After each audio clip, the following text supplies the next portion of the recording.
గ్రంథము 22వ అధ్యాయము 30-31. యెహెజ్కేలు గ్రంథము Ezekiel chapter 22 verses 30 and 31.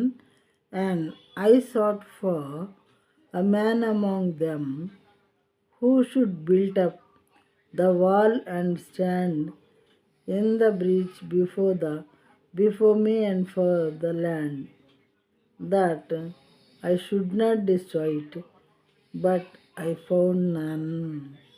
Therefore I have poured out my indignation upon them.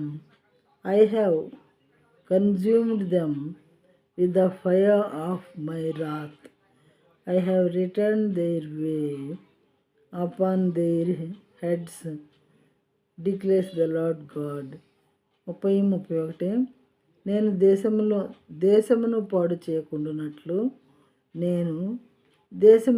చేయకుండానట్లు ప్రాకారములను దిట్టపరచుటకు బద్దలైన సందులలో నిలుచుటకును తగినవాడెవడని నేను ఎంత విచారించినను ఒక్కడైనను కనబడలేదు.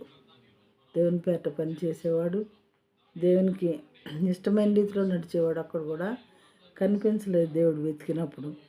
కావున నేను నా క్రోధమును వారి మీద కుమ్మరింతును, వారి ప్రవర్తన ఫలము వారి మీదకి రప్పించి నా ఉగ్రత అగ్ని చేత వారిని దహింతును. ఇదే ప్రభువైన యెహోవా వాక్కు. నా ఉగ్రత అగ్ని చేత వారిని దహింతును.